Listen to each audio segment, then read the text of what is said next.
small respirations. They're going to be they can be comatose. You can see somebody come in, they have a ketone smell to their breath. It's an acetone smell. You think that they may be, at first, if you're not experienced, you'll say, oh, it's a drunk. Somebody's in the ER and he's drunk. He smells like booze and and you test their blood sugar and it could be quite high, and then you know that it could be a DKA situation. So this is with massive hyperglycemia, above 300 milligrams per deciliter. You're going to have glucose in the urine, too much urine, and this is leading up to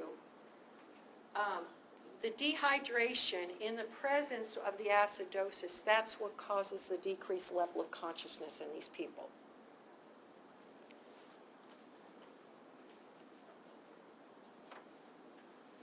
Your goals are to rehydrate the patient, get that glucose down, give them the insulin they need, correct their fluid electrolyte imbalances. Now, on the opposite side of this, you can have somebody who loses level of consciousness as well when they're very hypoglycemic. They have too much insulin or not enough food.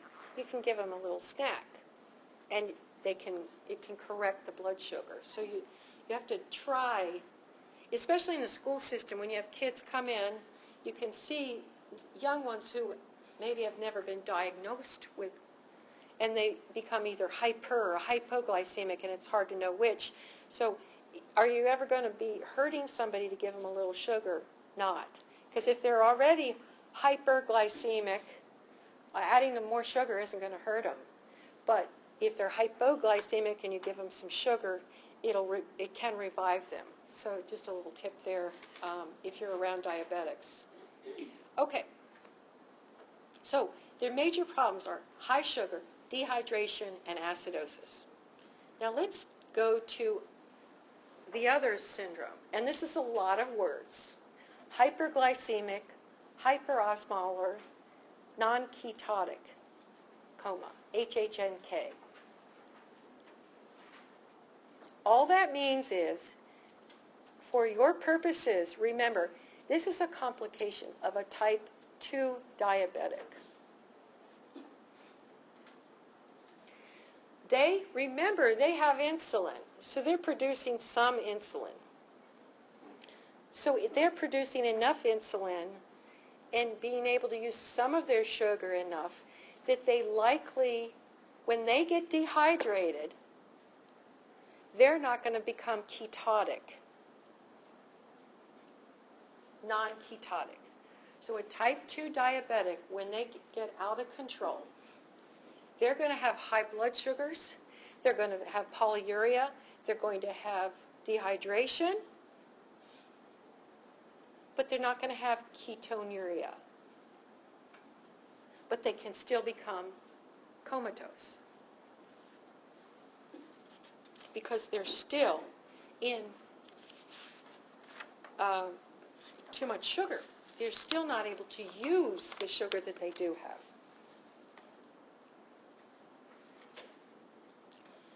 It's a much higher mortality rate because the sugars are massively high. We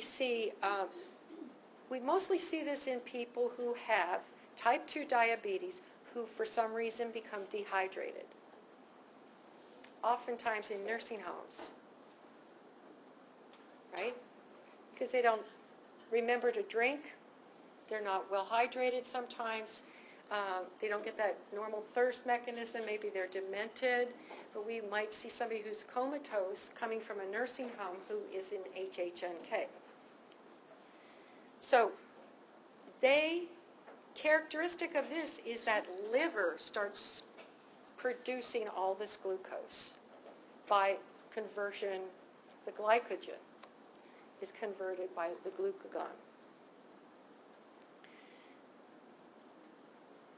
They have, remember, in HHNK, they have enough insulin to prevent the ketoacidosis, but not enough to decrease the glucose. And so you're going to see glucagon compensating much more than you would in DKA because it's spitting out. So this is a condition of hyperglucagonemia, too much glucagon.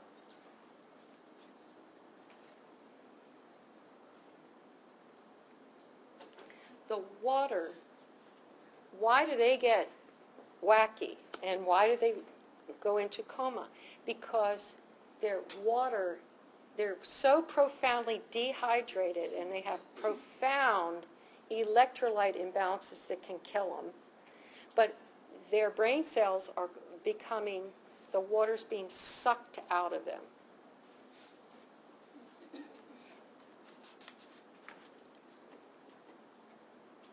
So the main thing is to try to stabilize their blood glucose, to try to rehydrate them.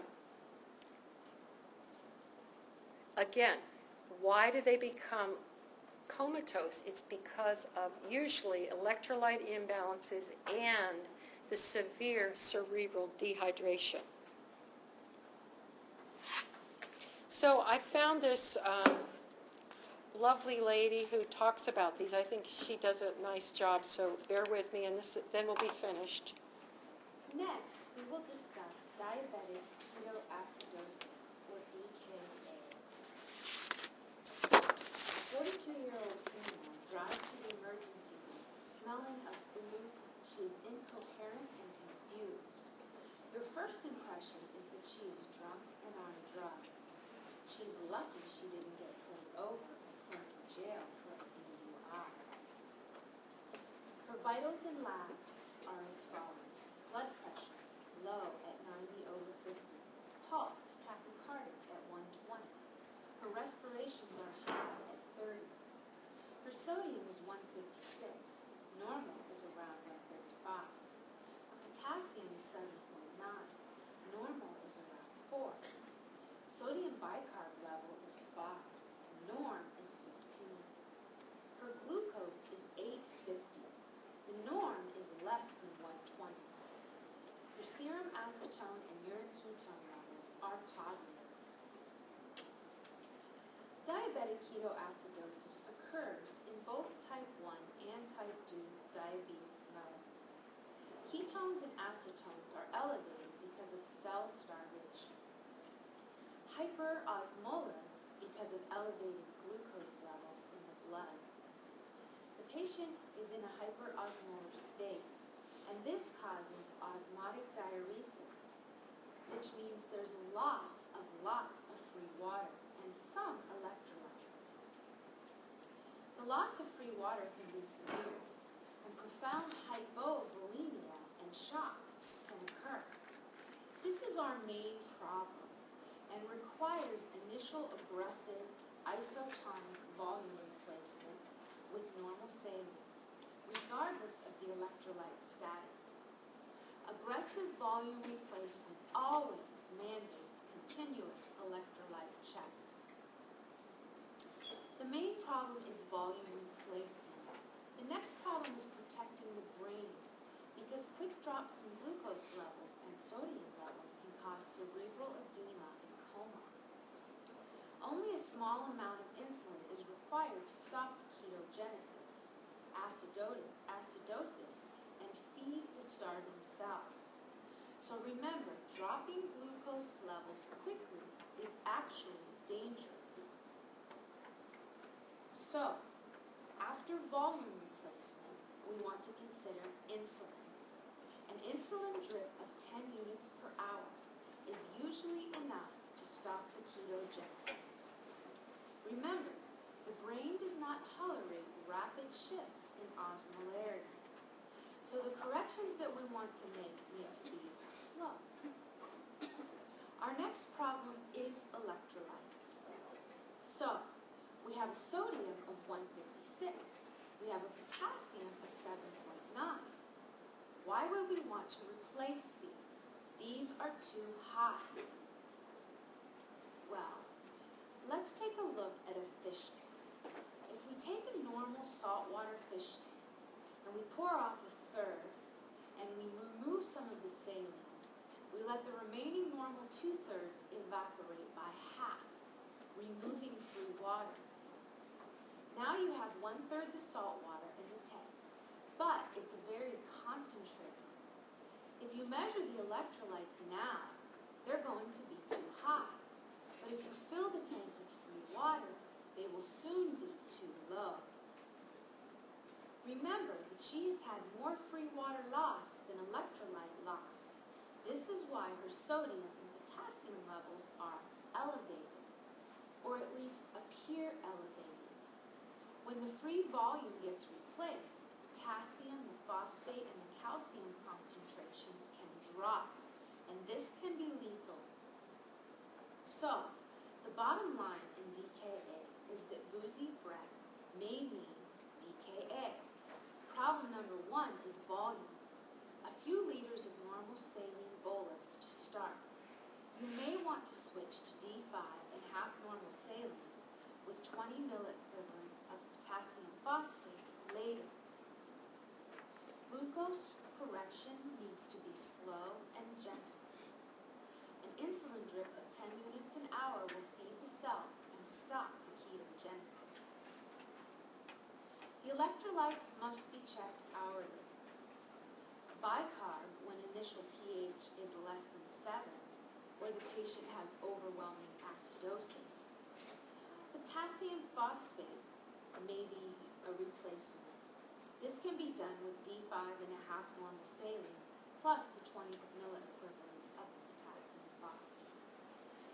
The patient may need a calcium bolus, and this would be in the concentration of 1 amp of calcium gluconate. We're going to talk shortly about hyperosmolar hyperglycemic non-ketotic syndrome. That's a lot of words, so we're going to just break it down. Hyperosmolar means that there's an increased osmolarity in the blood due to increased blood sugar.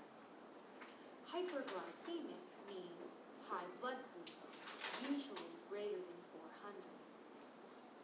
Non-ketotic means that there are no ketones in the blood or the urine because there is enough circulating insulin to keep the body from breaking down fat and protein for energy. So, management of both DKA and hyperosmolar hyperglycemic non-ketotic syndrome is pretty much the same. We want volume replacement. We want to monitor the blood glucose. We want to monitor the electrolytes and replace them after volume replacement. We want to monitor the intake and output and the renal status. It's also important to monitor the cardiac status of these patients because of our fluctuating potassium levels. Pulmonary function is also important due to the increased respirations while the patient is trying to blow off CO2. Level of consciousness is always an important monitoring of our patients. And of course, we want to monitor the patient's vital signs. So, it's also important to note that some medications or substances are known to affect the blood glucose levels. And these include corticosteroids, estrogen, lithium, phenytoin, thyroid preparations, some potassium-depleting diuretics, and large quantities of caffeine. Next time, we will talk about posterior pituitary, SIADH-D. Okay. Any questions about what we covered today? Sorry we ran over, guys. Can I get the other quiz back?